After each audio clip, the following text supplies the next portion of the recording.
TV 999 news కి స్వాగతం. ముందుగా ముఖ్యాంశాలు.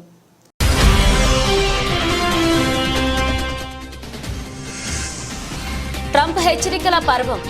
పనామా కాలువను స్వాధీనం చేసుకుంటామన్న అగ్రరాజ్య అధ్యక్షుడు.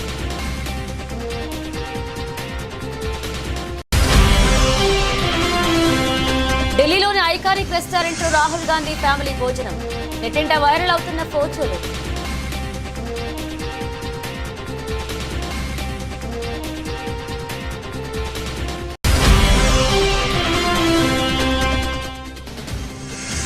సంధ్యా థియేటర్ ఘటనపై కేసులో బిగ్ ట్విస్ట్. దర్యాప్తు ముమ్మరం చేసిన అధికారులు.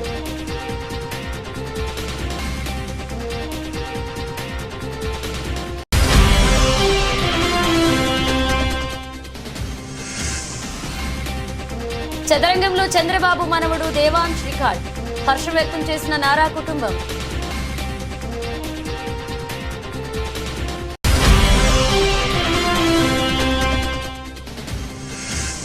ఫైనల్లో బంగ్లాదేశ్ పై భారత్ ఘన విజయం. అర్ధ సెంచరీతో అదరకొట్టిన త్రిష.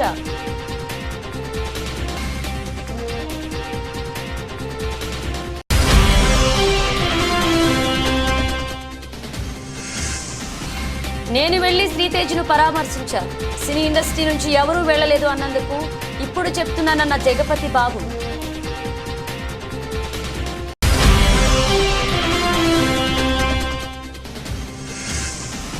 స్టాక్ మార్కెట్లో కొనుగోళ్ల ఉత్సాహం.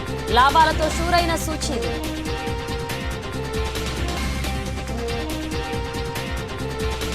America president elect Donald Trump హెచ్చరికల పర్వంలో ఈసారి పనామా కాలువ వంతు వచ్చింది.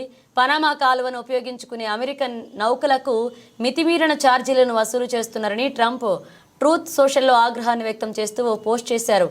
అమెరికన్ నావికాదళం వాణిజ్యాలను అత్యంత అన్యాయంగా చూస్తున్నారని మండిపడ్డారు. పనామా పట్ల అమెరికా అసాధారణమైన దాతృత్వాన్ని ప్రదర్శించిందని, అయినప్పటికీ పనామా వసూలు చేస్తున్న ఛార్జీలు హాస్యాస్పదంగా ఉన్నాయని స్పష్టం చేశారు. కాలువపై నియంత్రణను అప్పగించడంలోని నైతిక చట్టపరమైన నిబంధనలను పాటించకపోతే కాలువను పూర్తిగా తిరిగి తమకు ఇచ్చేయాలని డిమాండ్ చేస్తున్నామన్నారు.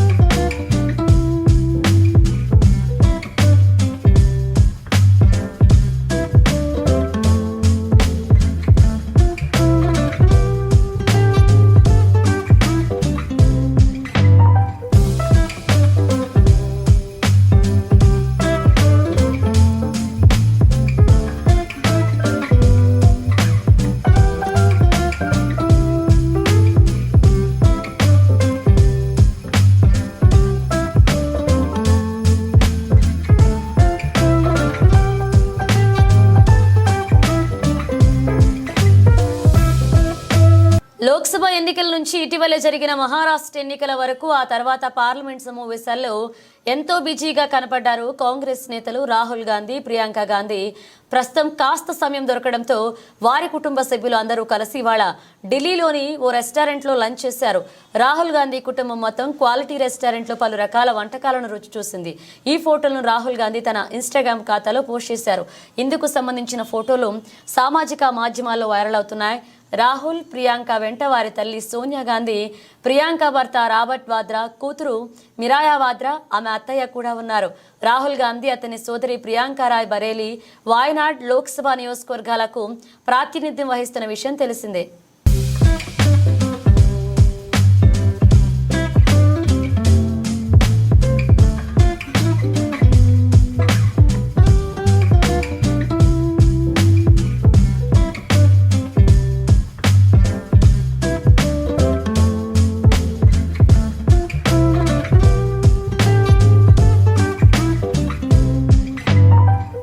సంధ్యా థియేటర్ ఘటనపై కేసులో పోలీసులు దర్యాప్తునకు ముమ్మరం చేశారు. ఇప్పటికే ఈ కేసులో సినీ నటుడు అల్లు అర్జున్కు మధ్యంతర బెయిల్ను హైకోర్టు మంజూరు చేసిన విషయం తెలిసిందే. అయితే అల్లు అర్జున్ మీడియా సమావేశం ఏర్పాటు చేసి సంధ్యా థియేటర్ ఘటనలో తన తప్పు ఏమీ లేదని చెప్పాడు. దీంతో అల్లు అర్జున్ మీడియా సమావేశం పెట్టడాన్ని పోలీసులు తీవ్రంగా పరిగణిస్తున్నారు. బెయిల్ నిబంధనలు ఉల్లంఘించారని పేర్కొంటున్నారు. ఈ క్రమంలో ఆయన బెయిల్ రద్దుపై పోలీసులు అపీల్ పిటిషన్ దాఖలు చేయనున్నట్లుగా తెలిసింది. ఇవాళ హైకోర్టులో పిటిషన్ దాఖలు చేసే అవకాశం ఉంది. ఘటన జరిగిన రోజు అల్లు అర్జున్ తీరుపైన కాకీలు అసంతృప్తితో ఉన్నారు. రేవతి మృతి తెలిసి కూడా తెలియదని అల్లు అర్జున్ చెప్పడం ఆయన విచక్షణకే వదిలేయాలని ఆదివారం నిర్వహించిన మీడియా సమావేశంలో నగర సిపి సివి ఆనంద్ అన్నారు. థియేటర్లో ఉన్న అల్లు అర్జున్కు పోలీసులు విషయం చెప్పారు, కానీ రేవతి మృతి మరుసటి రోజు తెలిసింది అని అల్లు అర్జున్ మాట మార్చాడు అంటూ సిపి పేర్కొన్నారు. మీడియా సమావేశంలో సంధ్యా థియేటర్ ఘటన సమయంలో వీడియోలను ప్రదర్శిస్తూ సిపి ప్రజెంటేషన్ ఇచ్చారు. న్యాయపరంగా అల్లు అర్జున్ కేసును ఎదుర్కొంటామని సిపి ఆనంద్ పేర్కొన్నారు. మరోవైపు అల్లు అర్జున్ నివాసం వద్ద ఓయూజేఏసీ నేతలు ఆందోళనకు దిగారు. ఈ క్రమంలో పోలీసులు 6 ఓయూజేఏసీ నేతలను అరెస్ట్ చేసి జూబ్లీహిల్స్ పోలీస్ స్టేషన్కు తరలించారు. అర్జున్ నివాసం వద్ద జరిగిన ఘటనపై డీజీపీకి ఫోన్ చేసి సీఎం రేవంత్ రెడ్డి ఆరా తీశారు. ఇలాంటి ఘటనలు మరొకసారి పునరావృతం కాకుండా జాగ్రత్తలు తీసుకోవాలని రేవంత్ ఆదేశించారు. సినీ ప్రముఖుల ఇళ్లపై దాడి ఘటనను ట్విట్టర్ వేదికగా సీఎం రేవంత్ రెడ్డి ఖండించారు. శాంతి భద్రతల విషయంలో కఠినంగా వ్యవహరించాల్సిందిగా రాష్ట్ర డీజీపీ నగర పోలీస్ కమిషనర్ను ఆదేశిస్తున్నారని తెలిపారు. ఈ విషయంలో ఎలాంటి అలసత్వాన్ని సహించేది లేదు అని అన్నారు. అదేవిధంగా సంధ్యా థియేటర్ ఘటనలో సంబంధం లేని పోలీస్ సిబ్బంది స్పందించకుండా ఉన్నతాధికారులు జాగ్రత్తలు తీసుకోవాలని రేవంత్ రెడ్డి ఆదేశించారు.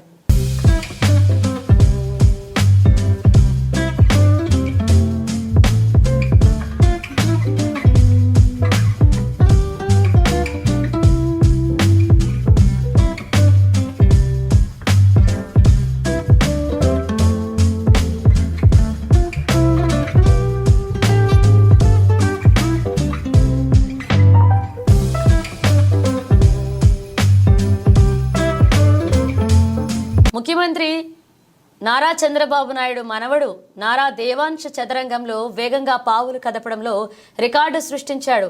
చెక్మేట్ సాల్వా 175 ఫజిల్స్ సాధించడంలో world book of records London నుంచి నారా దేవాంశ్ ధృవపత్రం సాధించారు.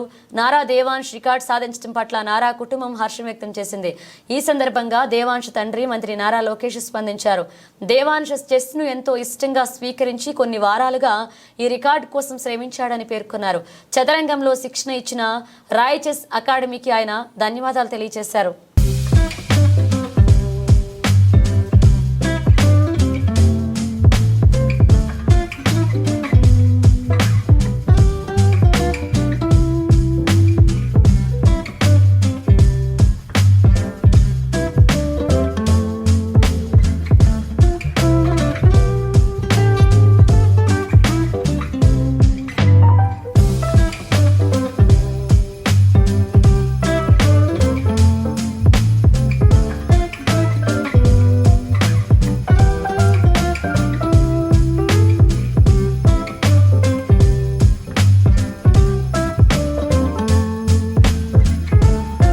తొక్కిసలాట ఘటనలో మహిళను రక్షించలేకపోయానని సీఐ రాజు నాయక్ ఎమోషనల్ అయ్యారు.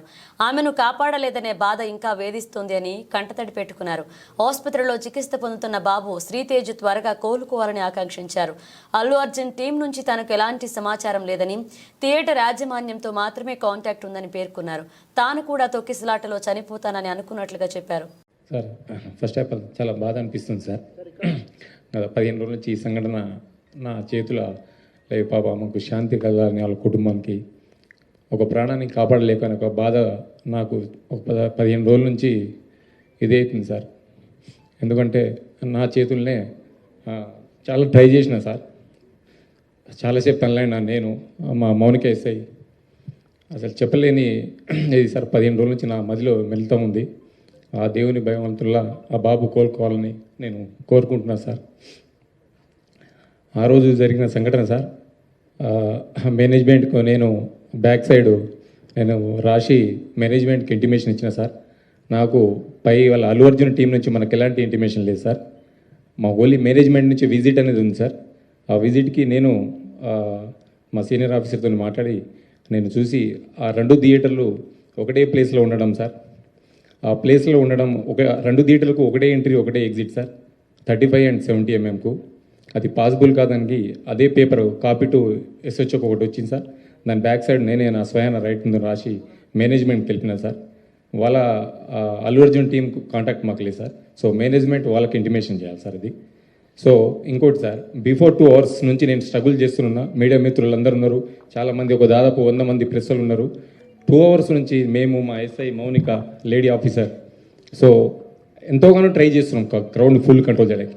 సో మేనేజ్మెంట్ మా ఎదురుగానే ఆ గ్రిల్ గిట్స్ ఇరగడము, నేను పడిపోవడం, దేవుని వల్ల అది భగవంతుని ఈ రోజులు ఉన్నామంటే అది ఏమున్నాం. కానీ ఫస్ట్ ఆఫ్ ఆల్ నేనే కొలంబ గద్వాల జిల్లా కాచిగూడ రైల్వే స్టేషన్ నుంచి పాండిచ్చేరి వెళ్తున్న రైలు గద్వాల వచ్చేసరికి ఏసీ బోగిలో మంటలు చెలరేగడంతో గద్వాల రైల్వే స్టేషన్లో రైలును ఆపేశారు రైల్వే అధికారులు. ఏసీ బోగిలలో మంటలు చెలరేగడంతో రైలును ఆపి ప్రయాణికులను దింపారు రైల్వే అధికారులు. చెన్నైకి వెళ్తున్నాం సార్. స్టేషన్ గద్వాల స్టేషన్ రాగానే ఇక్కడ నుంచి B4లో నుంచి పొగలు రావడం జరిగింది.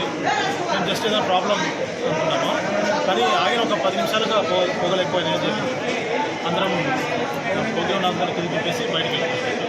ఒక 20 minutes అవుతుంది. ఇంకా వస్తున్నాయి. జరిగే అవకాశం ఉండదు సార్. ప్రయాణం పోవాలి ఖచ్చితంగా.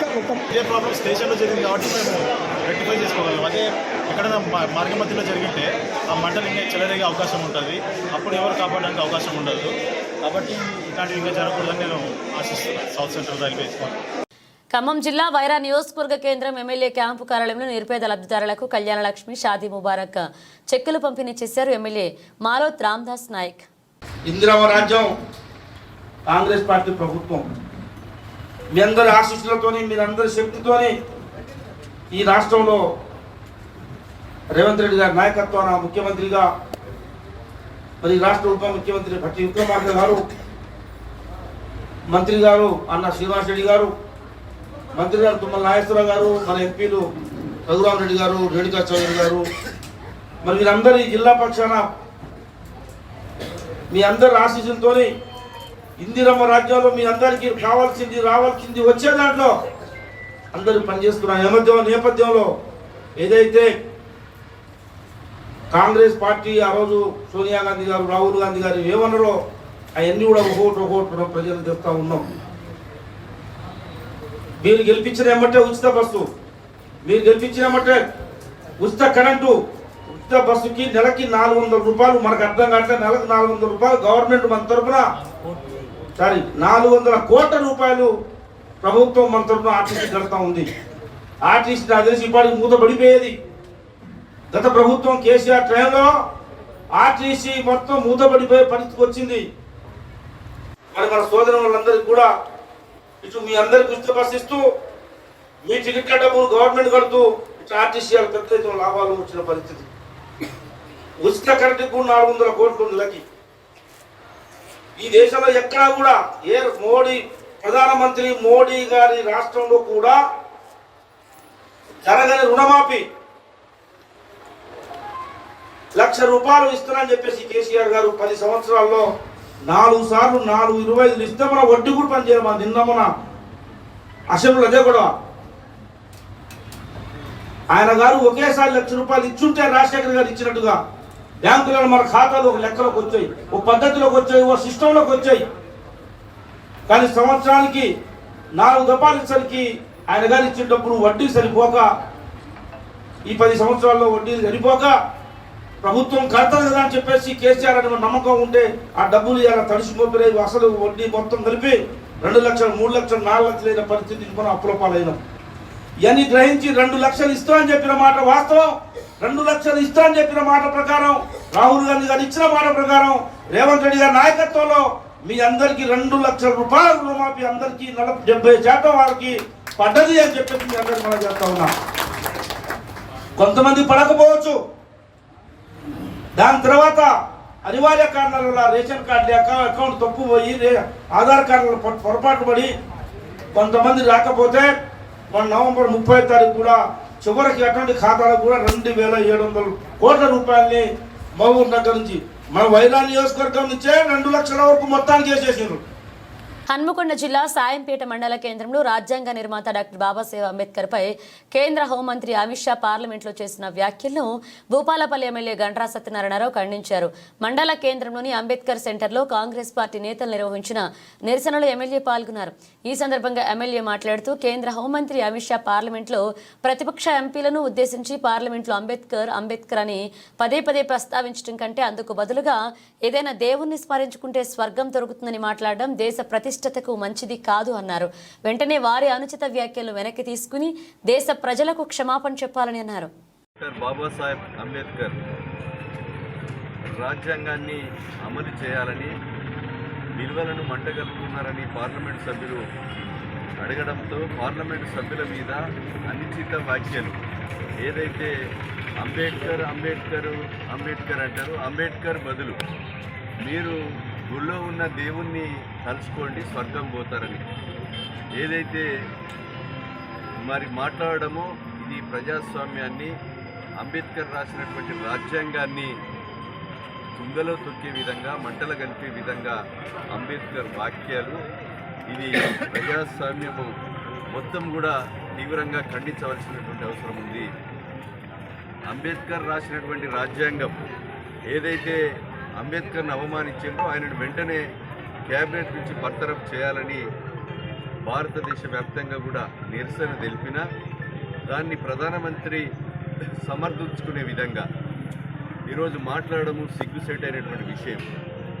ఈరోజు వెంటనే అమిత్ షాను క్యాబినెట్ నుంచి బర్తరఫ్ చేసి ఈ దేశానికి క్షమాపణ చెప్పాలని మేము డిమాండ్ చేస్తున్నాం.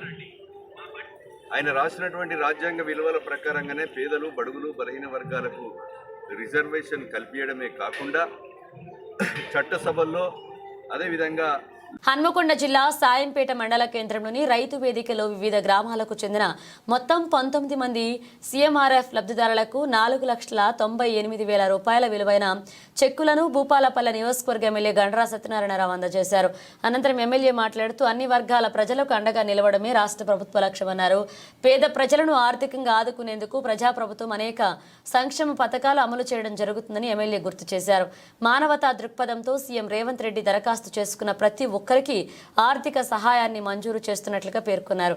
అనంతరం మండలంలోని పలువురు రైతులు వ్యవసాయ శాఖ ఆధ్వర్యంలో ఉచిత వరి విత్తనాల బ్యాగులను ఎమ్మెల్యే అందజేశారు.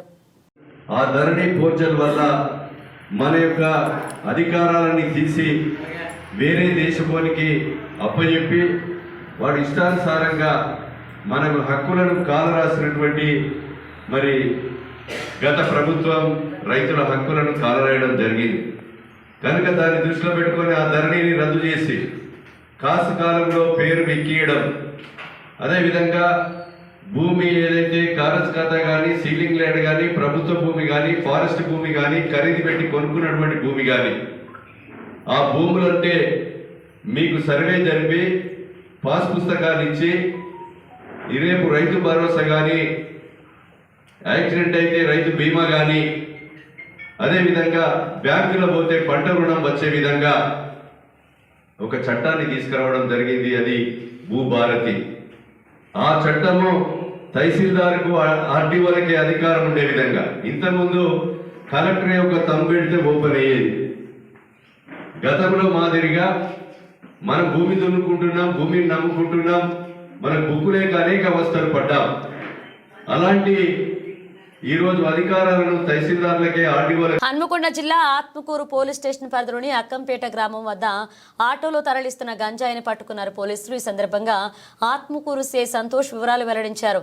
దామరి ఎస్ఐ అశోక్ అక్కంపేట వద్ద వాహనాల తనిఖీలు చేస్తున్న క్రమంలో అనుమానాస్పదంగా కనిపించిన ఆటోను తనిఖీ చేయగా 1100 గ్రాముల ఎండు గంజాయి లభించిందని, దాని విలువ 27,500 ఉంటుందని పేర్కొన్నారు. వరంగల్ నుండి అక్రమంగా ఆత్మకూరుకు తరలించే క్రమంలో గంజాయి పట్టుకున్నట్లుగా నిందితుడు పెద్దాపూర్ గ్రామానికి చెందిన వంశీగాన్ అదుపులోకి తీసుకుని రిమాండ్కు తరలిస్తున్నట్లుగా సీఐ సంతోష్ తెలియజేశారు. ఈ సందర్భంగా గంజాయిని పట్టుకున్న ఎస్ఐని పోలీస్ సిబ్బంది సీఐ అభినందించారు. ఎస్ఐ గారు మరియు మా సిబ్బంది అక్కంపేట గ్రామము తమ్మక్క సారక్క ఆర్చ్ వద్ద వరంగల్ నుంచి పెద్దాపురం వచ్చే గ్రామ వాహనాలను తనిఖీ చేస్తుండగా అందాజా 12 గంటల ప్రాంతంలో ఒక ఆటో పోలీస్ వారి చెకింగ్ని చూసి ఆటో తిప్పుకొని పారిపోవడానికి ప్రయత్నించగా వెంటనే దామెర్ ఎస్ఐ కె అశోక్ గారు మరియు మా సిబ్బంది ఆ ఆటోని పట్టుకొని అతన్ని విచారించి అక్కడ అందులో ఆటోలో ఉన్నదాన్ని చెక్ చేయగా ఆయన తడబడుతూ సమాధానం ఇవ్వగా ఏమున్నదిరా ఈ బ్యాగ్లో అంటే గంజాయి నేను వరంగల్ నుంచి తీసుకొచ్చి ఆత్మకూరు మండలంలో ఉన్నటువంటి తన మిత్రులకు అమ్ముతున్నానని అట్టి గంజాయి 1100 గ్రాములు 2700-500కు అనీఫ్ అని వరంగల్ గ్రామస్తుడైనటువంటి అతని వద్ద కొనుగోలు చేసి అధిక రేటుకు అమ్మాలని తీసుకొస్తే పోలీసు వారు పట్టుకున్నారనగా వెంటనే మేము ఎంపీడీఓ గారికి ఒక రిక్వెషన్ ఇచ్చి అదే పంచులను పిలిపించుకొని ఫోటోగ్రాఫర్ని అదేవిధంగా ఆ తూకం వేసి అతన్ని పిలిపించుకొని అక్కడ ఆ ఉన్నదానిని చెక్ చేయగా దాంట్లో ఘాటైన గంజాయి వాసన వస్తూ గంజాయి ఆకులు పువ్వులు గల ఎండిన గంజాయి ఉండగా అట్టి గంజాయిని మేము తూకం వేస్తే 1100 గ్రాములు రాగా దాని విలువ 27,500 రూపాయలు. అట్టి వ్యక్తిని నిందితుడిని విచారించగా తన పేరు వంశీ అని, తండ్రి పేరు రవి మరియు మన పెద్దాపూర్ గ్రామస్తుడని, తన గత సంవత్సరం నుంచి గంజాయికి అలవాటు పడి గంజాయి తాగుతూ ఈ మధ్య కాలంలోనే అనీఫ్ అనే అతని దగ్గర నుంచి గంజాయి పర్చేజ్ చేస్తూ ఇక్కడ ఉన్నటువంటి పిల్లలకు అమ్ముతున్నానని అదే రోజు భాగంలో ఈరోజు గంజాయి తీసుకువస్తూ పట్టుబడ్డాన్ని తెలిపినాడు. అట్టి దానిని ఎస్ఐ గారు ఆ పంచనామా నిర్వహించి దరఖాస్తు వచ్చి పోలీస్ స్టేషన్కి ఇయ్యగా కేసు నమోదు చేసుకొని అతనిని ఈరోజు రిమాండ్కు పంపుతున్నాం. అండర్-19 మహిళల ఆసియా కప్ టోర్నీలో యువ భారత్ కప్ కొట్టేసింది. తొలిసారి ప్రవేశపెట్టిన టోర్నీలో టైటిల్ను ఒడిసి పట్టుకుంది. ఆదివారం జరిగిన ఫైనల్లో యువ భారత్ 41 పరుగుల తేడాతో బంగ్లాదేశ్పై అద్భుత విజయం సాధించింది. టాస్ గెలిచిన బంగ్లా భారత్ను బ్యాటింగ్కు ఆహ్వానించింది. ఓపెనర్ గొంగడి త్రిష 47 బంతుల్లో 52, 5 4లు, 2 6లు, అర్ధ సెంచరీకి తోడు మిథిలా వినోద్ 17 ఆకట్టుకోవడంతో టీమిండియా నిర్ణీత 20 ఓవర్లలో 117/7 స్కోర్ చేసింది. ఫర్జానా ఇస్లామిక్ 4/31 4 వికెట్లతో విజృంభించింది. ఆ తర్వాత లక్ష్య ఛేదనకు దిగిన బంగ్లా 18.3 ఓవర్లలో 76 పరుగులకు కుప్పకూలింది. స్పిన్నర్లు ఆయుషి శుక్లా 3/17, పరుణి సిసోడియా 2/12, సోనం యాదవ్ 2/13 స్పిన్ మాయాజాలంతో బంగ్లా పతనాన్ని శాసించారు. వీరి స్పిన్ తాటికి బంగ్లా జట్టులో ఫిర్దోష్ 22, ఫహీమీదా 18 మినహా అందరూ సింగిల్ డిజిట్ స్కోర్లకు పరిమితమయ్యారు. ఛేదనలో ఒకానొక దశలో బంగ్లా 7 ఓవర్లకు 44/2 స్కోరుతో మెరుగ్గా కనిపించిన బంగ్లా భారత స్పిన్నర్ల విజృంభణలో 32 పరుగుల తేడాతో చివరికి 8 వికెట్లు కోల్పోయి ఓటమి వైపు నిలిచింది. అర్ధ సెంచరీతో జట్టు విజయంలో కీలకమైన త్రిషకు ప్లేయర్ ఆఫ్ ద మ్యాచ్ దక్కింది.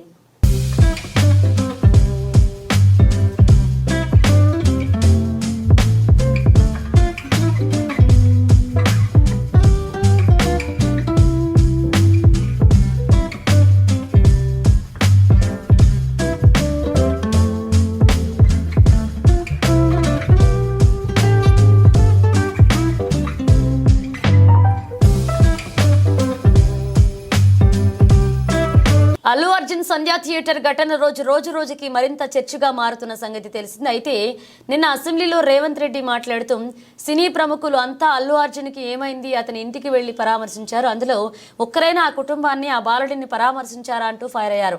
దీనికి సమాధానంగా నేడు జగపతి బాబు స్పందిస్తూ ఓ వీడియో రిలీజ్ చేస్తూ ట్వీట్ చేశారు. ఈ వీడియోలో జగపతి బాబు మాట్లాడుతూ, నేను షూటింగ్ నుండి ఊరు నుంచి రాగానే హాస్పిటల్కి వెళ్ళాను. ఈ ఇన్సిడెంట్లో బాధపడ్డ ఆ కుటుంబాన్ని, శ్రీతేజ్ను హాస్పిటల్కి వెళ్లి పరామర్శించాను. మానవత్వంతో వెళ్లాను. ఆ బాబు ఆరోగ్యం కుదుట పడుతుందని వాళ్లకు భరోసా ఇచ్చారన్నారు. ఇక రేవతి కుటుంబానికి భరోసాగా ఉంటామని ధైర్యం చెప్పారు. నేను వెళ్ళినట్లుగా పబ్లిసిటీ చేసుకోలేదు కాబట్టి ఎవరికీ తెలీదు. సినీ ఇండస్ట్రీ నుండి ఎవరూ వెళ్ళలేదు అన్నందుకు ఇప్పుడు చెప్పాల్సి వచ్చింది అన్నారు. దీంతో ఈ వీడియో వైరల్గా మారింది. అందరికీ నమస్కారం. ఒక క్లారిటీ కోసం ఈ ట్వీట్ పెడుతున్నాను. నేను షూటింగ్ నుంచి ఊరు నుంచి రాగానే వెంటనే హాస్పిటల్కి వెళ్ళాను. అల్లు అర్జున్ ఈ ఇన్సిడెంట్లో, అన్ఫార్చునేట్ ఇన్సిడెంట్లో, ఈ యాక్సిడెంట్లో ఎఫెక్ట్ అయిన ఫ్యామిలీని చూడటానికి, ఫాదర్ని, ఆ బాబు సిస్టర్ని పలకరించాలని అనిపించింది, చూడాలనిపించింది. హ్యుమానిటేరియన్ గ్రౌండ్స్ మీద వెళ్ళాను. పాజిటివ్గా ఉంది. He might recover, there is a very good chances, let's hope for the best అని with all the peoples blessing and gods and goddesses అనేది చెప్పేసి భరోసా ఇచ్చి వచ్చాను. I wanted to go and అందరికంటే ఎక్కువ ఎఫెక్ట్ అయింది ఆ ఫ్యామిలీ కాబట్టి ఆ ఫ్యామిలీకి సపోర్ట్ ఇద్దాం అనే మై ఎక్స్టెంట్ సపోర్ట్. పబ్లిసిటీ చేయలేదు కాబట్టి ఎవరికి తెలియలేదు కాబట్టి ఈ మాట వచ్చింది. అది I just clarified it. Thank you very much once again. నమస్తే. ఈ వారం భారీ పతనం తర్వాత ఈరోజు స్టాక్ మార్కెట్ పుంజుకుంది. వారంలో మొదటి ట్రేడింగ్ రోజైన సోమవారం బీఎస్ఈ సెన్సెక్స్ 493.08 పాయింట్ల ఎగసి 78,534.67 పాయింట్ల వద్ద ట్రేడ్ అవుతుంది. అలాగే ఎన్ఎస్ఈ నిఫ్టీ కూడా 145.55 పాయింట్ల లాభంతో 22,464.95 పాయింట్లకు చేరుకుంది. సెన్సెక్స్లో చేర్చిన స్టాక్లను పరిశీలిస్తే టాటా స్టీల్, అల్ట్రాక్స్ సెమ్కో, ఎల్టీ, అలాగే టాటా మోటార్స్, బజాజ్ ఫైనాన్స్లో మంచి వృద్ధి కనిపిస్తుంది. అదే సమయంలో పడిపోయిన షేర్లలో పవర్ గ్రిడ్, జొమాటో ఉన్నాయి. మార్కెట్లో ఒడిదుడుకులు కొనసాగవచ్చని మార్కెట్ నిపుణులు అంటున్నారు. అందువల్ల పెట్టుబడిదారులు చాలా జాగ్రత్తగా పెట్టుబడి పెట్టాలి. మార్కెట్ కదలిక విదేశీ పెట్టుబడిదారులపై చాలా ఆధారపడి ఉంటుంది. విదేశీ ఇన్వెస్టర్ల అమ్మకాలు కొనసాగిస్తే మరొక క్షీణత కనిపించవచ్చు. అదే సమయంలో అమ్మకాలను నిలిపివేస్తే పెరుగుదల తిరిగి రావచ్చు. గత వారం బీఎస్ఈ 30 షేర్ సెన్సెక్స్ 4,091.53 పాయింట్లు లేదా 4.98% పడిపోయింది. అయితే నేషనల్ స్టాక్ ఎక్స్చేంజ్ నిఫ్టీ 1,180.8 పాయింట్ల లేదా 4.76% పతనంలో ముగిసింది. ఇక మార్కెట్ భారీ పతన కారణంగా టాప్ 10 సెన్సెక్స్ కంపెనీల మార్కెట్ వాల్యుయేషన్ గత వారం 4,95,061 కోట్లు క్షీణించింది. స్టాక్ మార్కెట్లో బేరిష్ ట్రెండ్ మధ్య Tata consultancy services, Reliance industries అత్యధిక నష్టాలను చవిచూశాయి. గత వారం జూన్ 2022 తర్వాత భారతీయ స్టాక్ మార్కెట్లు ఇదే అతిపెద్ద వీక్లీ క్షీణత. US central bank federal reserve నుండి పాలసీ ప్రకటనతో వారం ప్రారంభమైంది. ఇది మార్కెట్ సెంటిమెంట్లో మార్పుకు దారితీసింది. ఫెడరల్ రిజర్వ్ 2025లో కేవలం 2 సార్లు వడ్డీ రేట్లను తగ్గించాలని సూచించింది. ఇది మార్కెట్ సెంటిమెంట్ను ప్రభావితం చేసింది.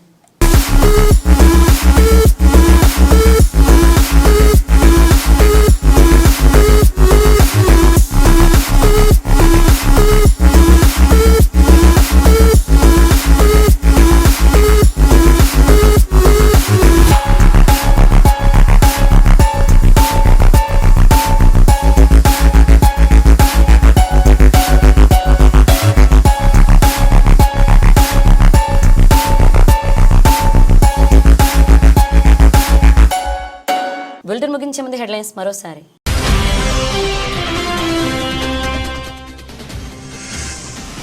ట్రంప్ హెచ్చరికల పర్వం. పనామా కాలువను స్వాధీనం చేసుకుంటామన్న అగ్రరాజ్య అధ్యక్షుడు.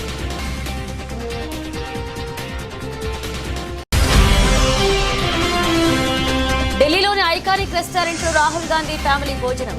నెట్టింట వైరల్ అవుతున్న ఫోటోలు.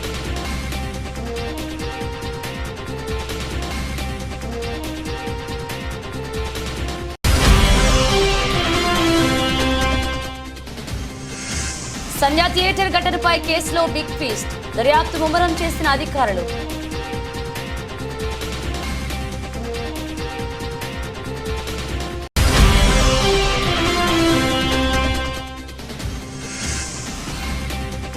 చదరంగంలో చంద్రబాబు మనవడు దేవాంశ్ రికార్డ్. హర్షం వ్యక్తం చేసిన నారా కుటుంబం.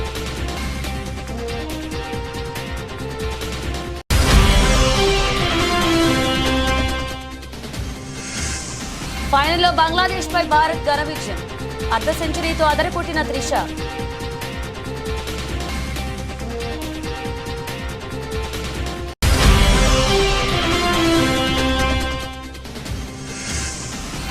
నేను వెళ్లి శ్రీతేజ్ను పరామర్శించా. సినీ ఇండస్ట్రీ నుంచి ఎవరూ వెళ్లలేదు అన్నందుకు ఇప్పుడు చెప్తున్నానన్న జగపతి బాబు.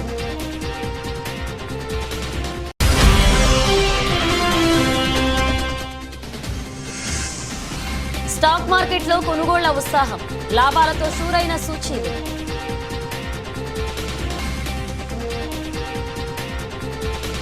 ఇవి బులెటిన్ అప్డేట్స్. మరిన్ని అప్డేట్స్తో మళ్ళీ కలుద్దాం.